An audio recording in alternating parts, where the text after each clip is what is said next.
welcome to our first podcast. Just me and a few of the guys here have decided to do a podcast.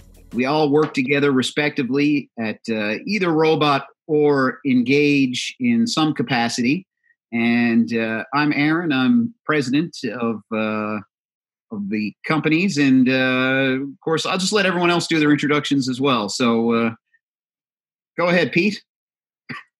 Yeah, so I'm Pete, and I'm here up in the northern climates. That's why I have the northern lights behind me. It's representative of my energy, which is powerful and green. I'm a creative lead at Robot and unpaid servant at Engage. Aren't we all? Amazing. And I'm Shane. I'm working with Robot and Engage as well on a bit of a business development side. So out hitting the streets, knocking on doors, meeting as many people as we can to hopefully become millionaires one of these days soon. That's right. My name's Tim. I'm work with Engage and Robot as well. More on the account management side on Engage and tech development on behalf of Engage. And I'm Tom. I control the money, so therefore I go last, and I'm the most important. So true.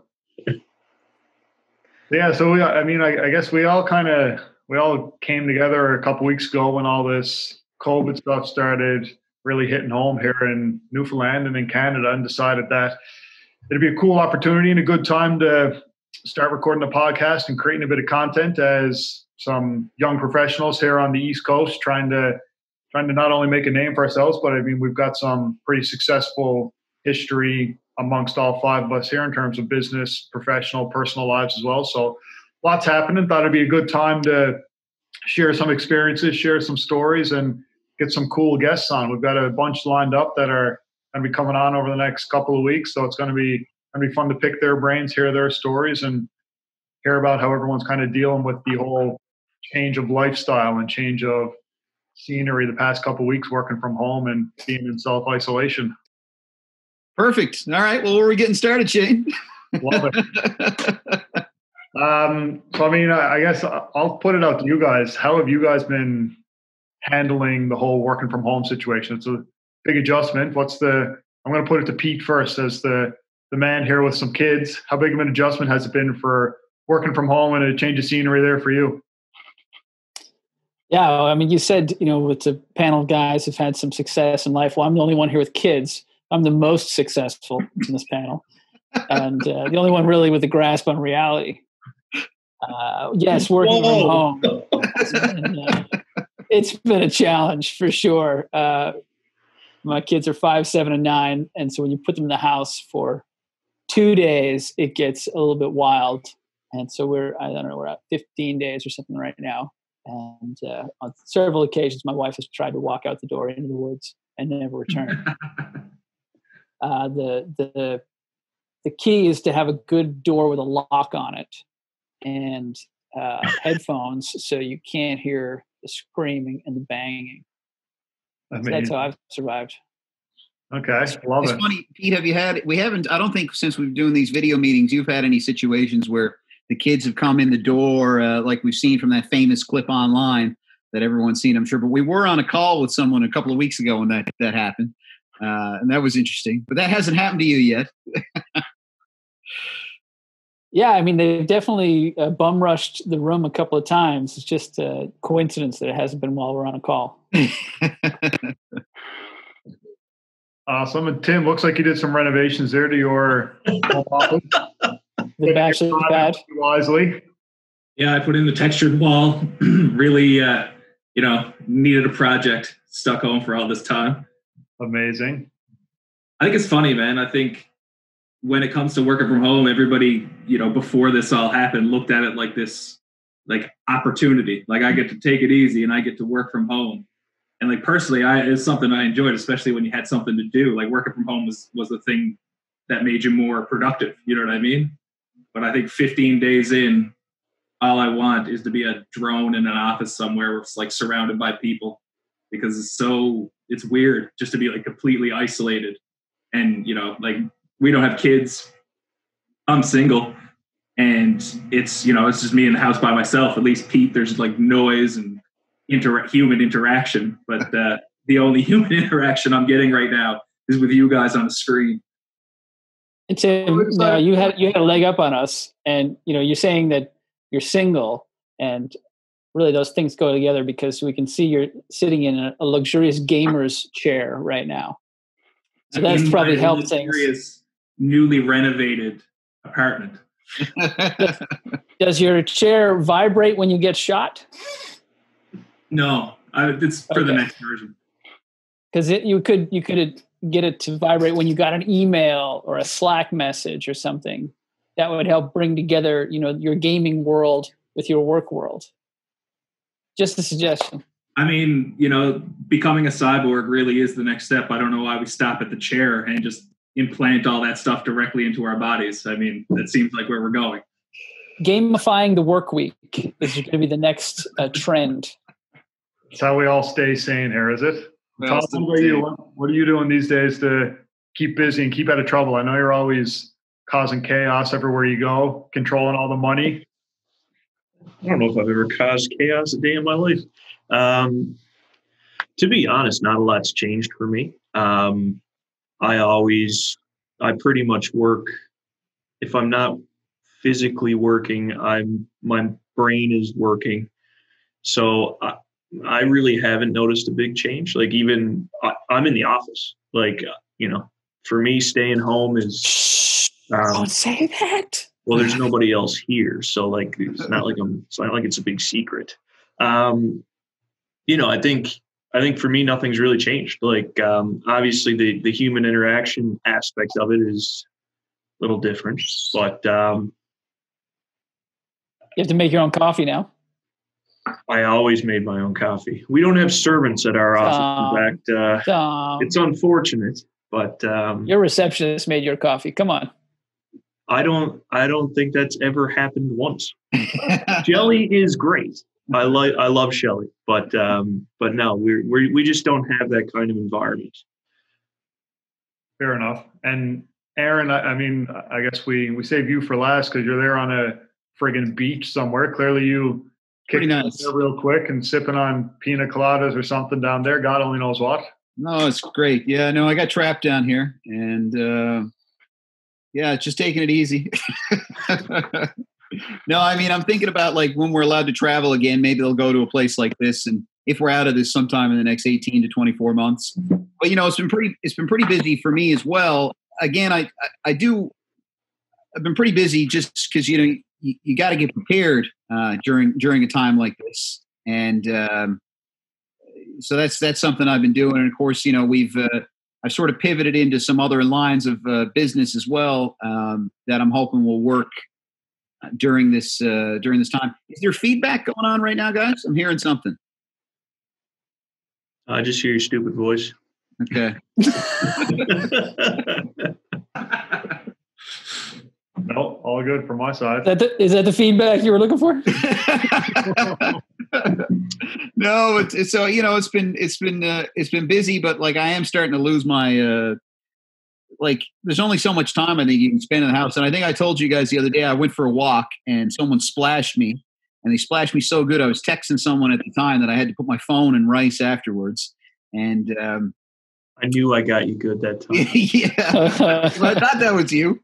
Thank you for going for a walk, man. Should have stayed inside. Yeah. Oh, well, that's it. So it's definitely, it's strange times. It's weird I find for us, like our, business is definitely slowed down for us a little bit. So for us in terms of like, interacting with all of our staff and everyone that works with us is just in terms of like finding those tasks to do or managing those things, that certainly has changed as well. One, because it's slowed down, and two, because you're trying to do everything virtually. So it's definitely different times, and I wonder what's going to happen, what the world's going to look like when we come out of this, and I wonder what opportunities are going to come out of this. As I said, we sort of shifted. Like I had a friend of mine who's actually was able to secure some PPE supplies, so I've been playing with him in that and reaching out to contacts and and doing that a little bit. In trying to do that is that, for one, it's a good thing to help get these supplies to the people. Two, from a business opportunity, I saw a little bit of a business opportunity there. Certainly I've heard about the price gouging and those sorts of things that's going on. I'm not participating, or do I condone any of those type of practices? See you smiling at that one, Shane. But I certainly don't. And, so it's different. I wonder what is going to happen in the marketplace afterwards. I wonder what's going to, we're using Zoom to do this podcast right now. And I wonder how that is going to, I wonder, what Zoom's usage is going to happen to it. Like if people are going to incorporate this more into business afterwards, I wonder what's going to happen with so many different industries, the airline industry, the cruise industry. I wonder what's going to happen with sporting events. I wonder what's going to happen in the restaurant industry. What's happening there? So with Zoom, how they've kind of made an industry out of people streaking at sporting events and putting logos on their chests or on their underwear, whatever. You see that, poker stars and that. Yeah, they'll do these things. So maybe people start doing Zoom bombings, with poker stars on their shirts. I mean, that has happened. But I mean, to me, when you think about what's going to happen to the world afterwards, I mean, right now businesses have to focus on just staying in business for one. And, we've been lucky so far. We haven't had to lay anyone off, but we've certainly looked at cutbacks and those sorts of things. But, I know a lot of business. Yeah. Sorry about that, guys. But I know so many businesses, and I talk to other business owners and different people around, and they say that, hey, yeah, I laid off all my staff, or especially in the restaurant industry, and they're applying for unemployment or the CURB program. And I was talking to one of my friends who's an owner in a restaurant business, and he's applying for the CURB program right now.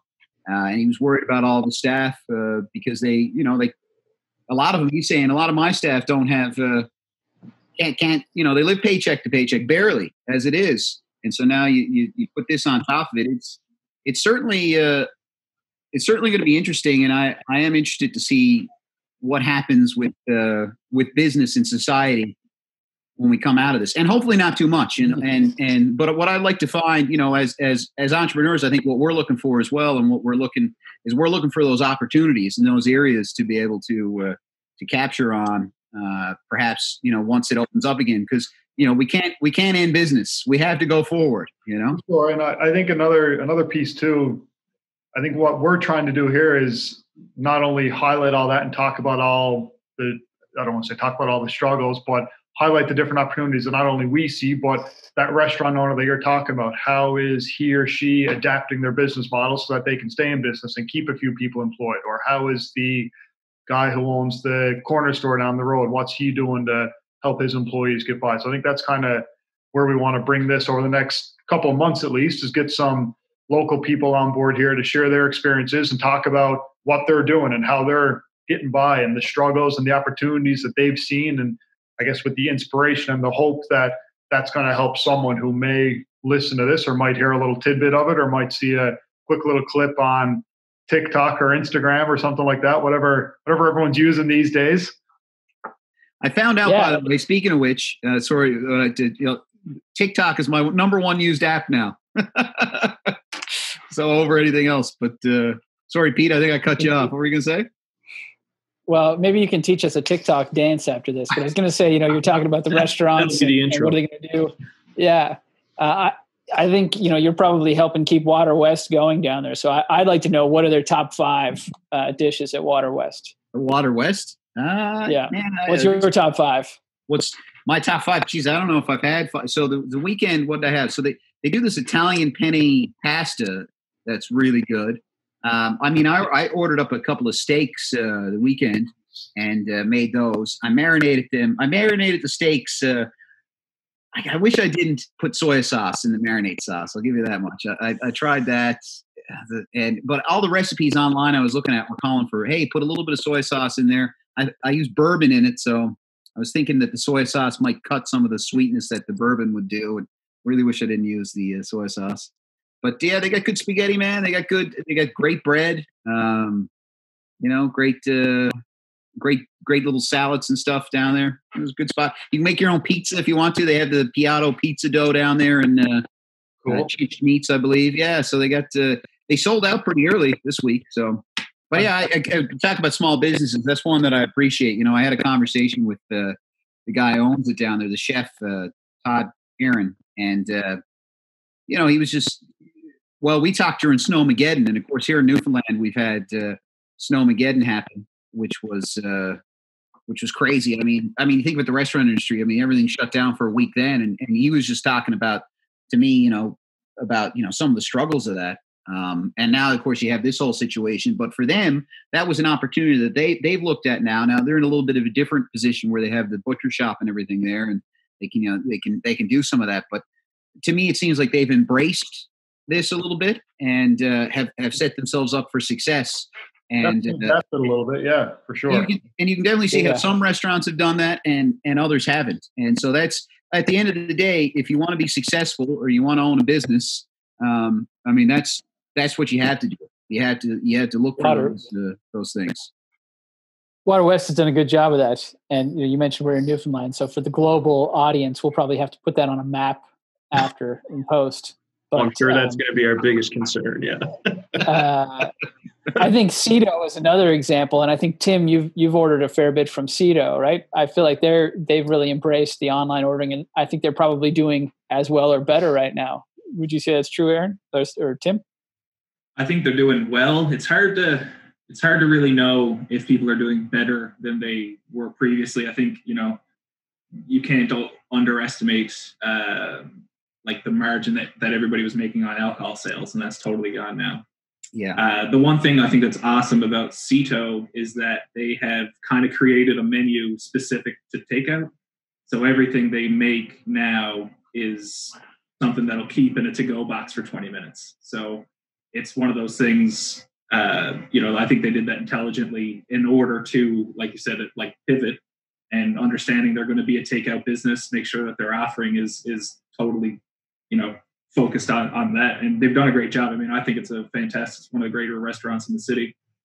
But it's a credit. It's not the style of food that they always serve at the restaurant. It's something that they've adjusted. And I think that's the only way you can kind of survive when you're going through something like this. Fair point. And I know we're kind of harping on the restaurant industry here a little bit, but even if you look at, cleaning businesses, they've kind of had to adapt how they're not only selling their products, but their services a little bit as well there too. So they've had to, I don't know if shift business models is the right terminology there, but certainly adapt to different types of cleanings and different organizations and different places, buildings, vehicles even now are looking for some deep cleanings too. So it's definitely something that a lot of different people are, again, trying to adapt, trying to find that little switch that's going to help them stay profitable and keep turning a profit and keep making money while things are up in limbo right now at this point. Yeah, and I will say Future Clean is a great business out there if there's anyone watching this that is interested in those cleaning services. And I know Future Clean has made some of those adaptations to bring in different cleaning materials that are available for getting rid of the COVID-19, I guess, as you call it. So, yeah. Tom, question for you. Who's, I'm going to say here locally, who's like a business owner, business individual, business person who's offered you some mentorship advice over the years? Let me put it that way. Who's someone that you bounce different ideas off of when you're looking to spitball and get some feedback and some guidance? It's okay to say me, Tom. It's okay. I assumed he meant good guidance and advice. You're doing great, Tom. I'm proud of you. That's a tough question. There's been a lot of people that I've spoken to over the years that, have given me little nuggets here and there, I guess. Like off the top of my head, she's not local, but there's a lady named Lisa Hayden, and I ended up getting connected with her through a buddy of mine. It was like his girlfriend's mother, I think, is what Lisa was to him, and he hooked us up, and like she was just somebody who got it, because at the end of the day, being a business owner, like it's tough, but a lot of times when you say it's tough, people don't really understand. I don't think a lot of the actual problems that you encounter in a run of a day. So it's really hard to go home and have a conversation with, your wife or your girlfriend or, a buddy. Like people just can't wrap their head around, it's a different set of stressors and a different set of challenges and successes that you experience. So for me, that was one thing that was super valuable. And Lisa's background was on the sales side. And that was somewhere that I really struggled because my background's finance. So, by nature, I'm more analytical and introverted, and I'm more comfortable sat in front of a screen with a spreadsheet than out trying to convince somebody to buy something. And, I think I spent, I don't know, it's probably a year, 18 months talking to Lisa. Like we'd set up a time once a month for a couple hours to just talk about the business and talk about how, these changes, made a difference or didn't make a difference. So that for me was one of the most probably insightful, but also helpful experiences I've had with somebody in that kind of mentorship or coaching role. Okay. And Pete, how about you? Which one of your kids offers you the best advice at this point in time? Which kid offers the best advice? I don't know. They've all had some great advice. Like the other day, I was wearing a brown shirt, and my youngest son Jonah told me on several occasions, "I don't like that shirt, Daddy." So I changed it. So that was a good piece of advice. The blunt, yeah. Yeah. Now, my daughter Aubrey, she really wanted to start a YouTube channel because she's been after it for years, and she thought this would be a good time to do it because people are at home, and she's right. And so that's a good piece of advice in the sense that, okay, you have a lot of people, especially a lot of kids that are home, and a lot of parents that don't know what to do with their kids. So, I've kind of been doing a little bit of reading recently, and so you're just seeing a lot of spikes in, searches related to what to do with kids at home, or I saw that there's a business that does home.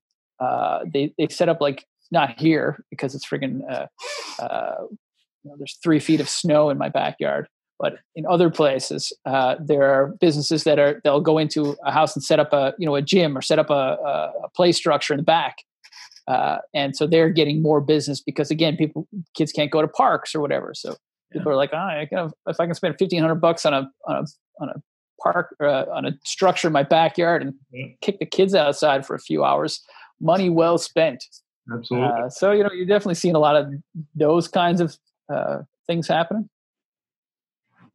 Yeah, I think out of these situations, you're always going to see people become super inventive and come up with ideas or ways to monetize things that nobody had thought of before, right? So I think from that perspective, you're going to see so much more of it. The one thing that I find really interesting is, like, the last, I don't know, I'm going to say 5 years, there's been a hardcore shift towards people talking about, having remote employees or virtual assistants and all these things. And it's like, now that you're forced to do it, I'd be interested to see, like, taking a sample size of a lot of different business owners and saying, okay, well, how did that work for you? Right. And I can guarantee you it doesn't work for every industry, obviously. But I mean, from my experience, like we have a pretty large staff base.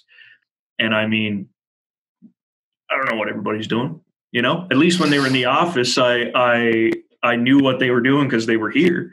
But when they're at home, it's like, well, what are you going to say? Send me a list? Like, it's one of those situations that creates another stress, right? And that's something that I find super difficult, is like, okay, I'm paying people to work from home. What are you working on? Like, it's just another layer of something to deal with. So I think it's all interesting.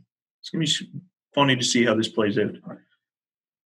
No, absolutely. And Tim, I got a totally random question for you, Tim. I feel like you're going to have some key insight onto this. Not sure if you were on earlier and we were chatting about it, but if you were forced to fight one horse-sized duck or 100 duck-sized horses, and your life depended on it, and if you came out on top, you got $1 billion, which would you choose? Duck-sized horses, 100%. 100 duck-sized horses? Oh my God! Have you step on them? Like a normal-sized Canada goose could probably take me. But a duck you can handle. Friggin' horse. So you can handle 100 horses that are the size of a Canada goose? I think I would have a better chance. I mean, you kick them, you could do whatever, but I'm telling you, like a full-sized duck, I think there's no chance. I think, barehanded, you're just going to get destroyed. No, I agree. Like you taking on a duck the size of a horse. I mean, that's challenging. But like now, how big are the ducks? I think that's the question. Like Canada goose, they're bigger ducks, so 100 of those. But if you're talking like 100 regular sized ducks, I mean, you could kick a few of those. And again, horse-sized ducks, like mini horses. I don't think they're like when you take their structure and shrink it down, the bone density is not there. It's going to work. Animal rights activists seeing this video are going to flip out. You could kick 100 ducks. I love it. No, you could kick 100 horse-sized ducks. Oh, my mistake. Of course. There you go. And Pete, question for you and a question for Aaron. Let's see. Actually, you know what? I'm going to get. We'll pose the question to you guys and let you guys fight it out. Hopefully on opposite sides here, but. Two superheroes going up in a tilt. Pete, who's your superhero who's representing you in a fight? And then we're going to hear from Aaron. Oh gosh, this is a mismatch. I'm not really a comic book dude, and Aaron is a massive comic book dude. So I'm going with Jeff Sterling's particular canon of heroes, and I'm going with Captain Newfoundland or whatever his name was. I love it. I think he existed even on an astral plane, and he was just like, what was his name? Was it Captain Newfoundland or was it? There's Captain Newfoundland and Captain Canada. Captain Newfoundland and Captain Canada. Or was it Captain Atlantis? Maybe it was Captain Atlantis. Captain Atlantis was the original one, and then I think he spun it off into Captain Newfoundland then afterwards. Okay. Captain Newfoundland guy, he had a cloak on, and he couldn't really see his face, but it looked kind of like Newfoundland inside his face. So that's who I'm going to choose. If anyone from NTV is out there listening, I have an idea for a movie on Captain Canada. It's pretty good. It makes sense. All right. So if anyone wants to hear that sometime. We don't.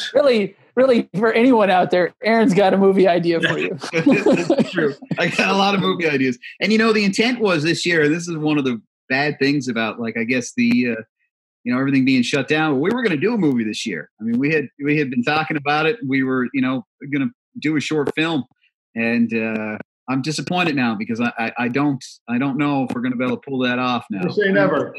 Never say never. No, but I was hoping to shoot one this summer. I mean, that was the goal that I had in mind for us, is to, and just a short film, maybe 15 or 20 minutes. We have production crews that we work with all the time, and maybe we pivot to claymation. We pivot to claymation, like a tool. Good idea. Fun. Didn't Elena actually do work with claymation? I feel like I feel like that was a conversation I had at one point.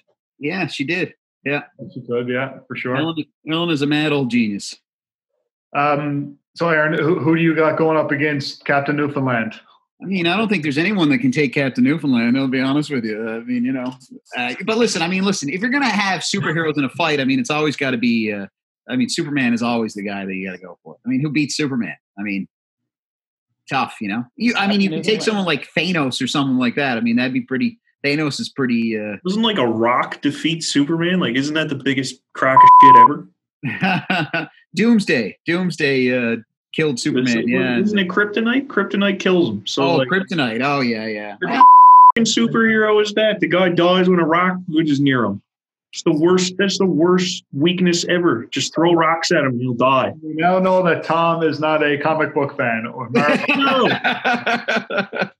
gotta at least pick somebody that's, potentially can't be killed. No, I don't know. Superman's pretty good. I don't know. Yeah, so I guess this was a good intro just to do an intro on who we are, and then perhaps we're going to lay out a series of these over the next little bit. And but it was good. It was good to chat to all you guys, and I hope you guys all get back to work now. That's the plan. All right, fellas. Until next time. All right. Cheers. Just one more thing. Do we got any idea on when we're going to do our next guest? We're going to record sometime next week. It's going to be early next week. Early next week. All right. Well, we'll see what we can do. All right. Perfect. Au revoir.